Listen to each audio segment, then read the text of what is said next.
Have you ever heard a story in the Bible so disturbing that it might change the way you see the world? If you're sensitive to intense stories or under 18, it might be better to move on. But if you're brave enough to face the truth, get ready. Because what you're about to hear is recorded in chapters 19 to 21 of the book of Judges, and in my opinion, it's the most impactful story in the entire Bible. I know what you're thinking. How can a story in the Bible be this shocking? Well, stick with me until the end, and I'll show you. Before we continue, it's important to highlight that the content we're about to explore isn't for everyone. This story might bring up painful memories or even be distressing for some people.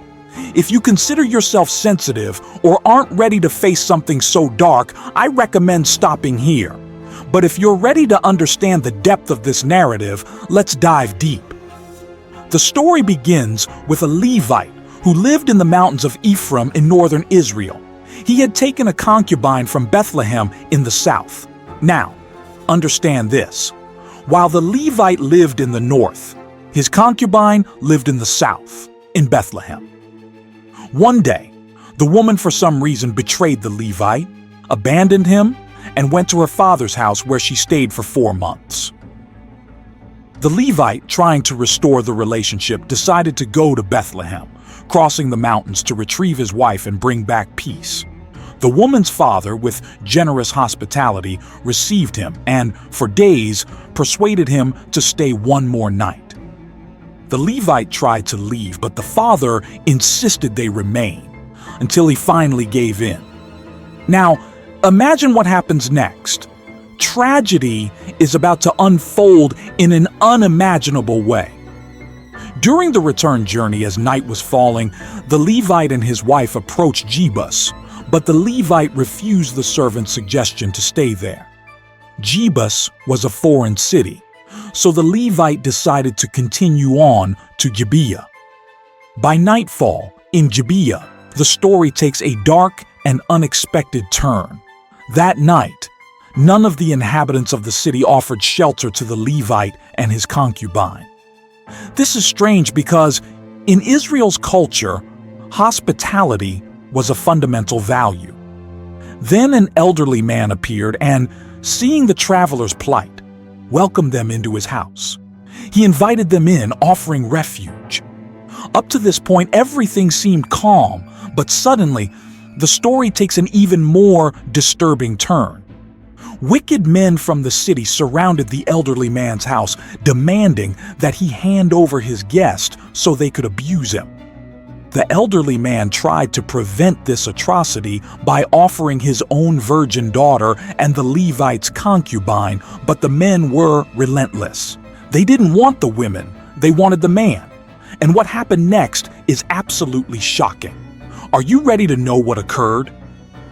The Levite, desperate and unsure of what to do, handed his concubine over to the crowd, and the worst happened. The men raped and abused her all night long. At dawn, they left her, discarded at the door of the house, nearly lifeless. When the Levite woke up, he went out to continue his journey and found the woman fallen, her hands stretched out to the threshold of the door. She was already dead. Now, I know you're wondering, how can this be real? How can such a horrible story be in the Bible? But that's exactly what the Bible tells us. The Levite, in an even more revolting act, took the woman's body, cut it into 12 parts, and sent each part to different regions of Israel. When they received the pieces of the body, everyone was horrified. Never before since the Exodus had something so terrible happened. But that's not all. What follows is even more surprising. The tribes of Israel, upon learning of the atrocity committed by the Benjamites, united in a cry for justice. What you will discover next might change your view on what really happens when a society loses its moral compass. Next, we see a devastating civil war, a massacre that decimated the tribe of Benjamin. But the story doesn't end here. What follows is a series of decisions that only escalate the situation until the Benjamites, the ones responsible for the heinous crime, find a chance to rebuild their lives. But what will you learn from all of this? What can we take away from such a brutal story? I know you're wondering if there is anything positive or uplifting in the midst of so much pain and suffering. Stick with me, and I'll show you the lessons we can draw from this account. Lessons that, even in the midst of chaos, can transform the way we live and make decisions. First, the lack of responsibility was one of the main causes of this tragedy. In those days, Israel had no king, and people lived without being accountable to anyone. This led them to act recklessly, with no regard for the consequences. When there is no accountability, it's easy to lose your way. Secondly, the value of human life is central to this story. When the elderly man offers his daughter and the concubine as alternatives to the Levite, we see a distorted view of human value. This teaches us that, to God, every person has inalienable worth. We must treat everyone with dignity, without exception. And most importantly, as the nation turned away from God, atrocities multiplied. This is the central lesson. When we turn away from God, we can be led to unimaginable actions, and the line between right and wrong becomes increasingly blurred. Now, I know you're wondering, how can all of this be relevant to me today? And the answer is simple. Every choice we make has consequences, and as we will see, even the smallest decisions can trigger a series of events that change our lives and the lives of those around us forever. As we reflect on the choices made in this story, one thing is clear. God grants grace even amidst the destruction caused by our mistakes.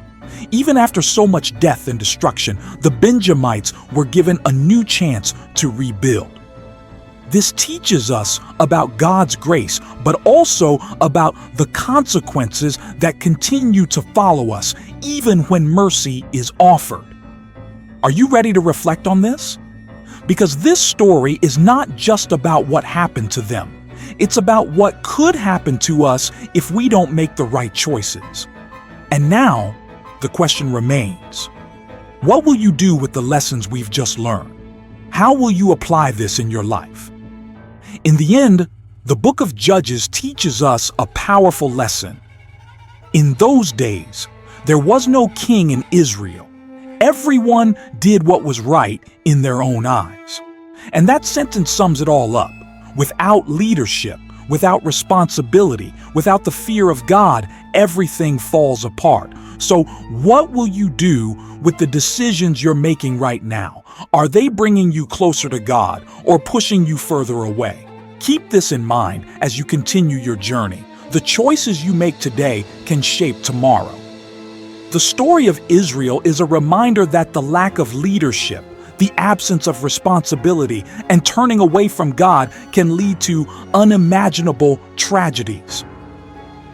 As you reflect on these profound lessons and the impact of our choices, remember, the story of the people of Israel teaches us something vital. Every action, whether good or bad, has repercussions. None of us is exempt from facing the consequences of our decisions. But there is hope. Even in the most destructive choices, God, in His infinite grace, always offers a chance to start over. So I ask you, what have you been learning from your own journey? What decisions might be shaping your future, and how can you learn from the lessons of the past? It's time to reflect, adjust your course, and walk in the right direction, trusting that God will always be by our side. And if this video touched your heart, don't stop here. Subscribe to the channel for more content that will transform your life. Like, comment, share, and of course, hit the notification bell so you won't miss any of our upcoming videos. Together, we'll learn, grow, and strengthen our faith journey. God bless your life, and see you in the next video.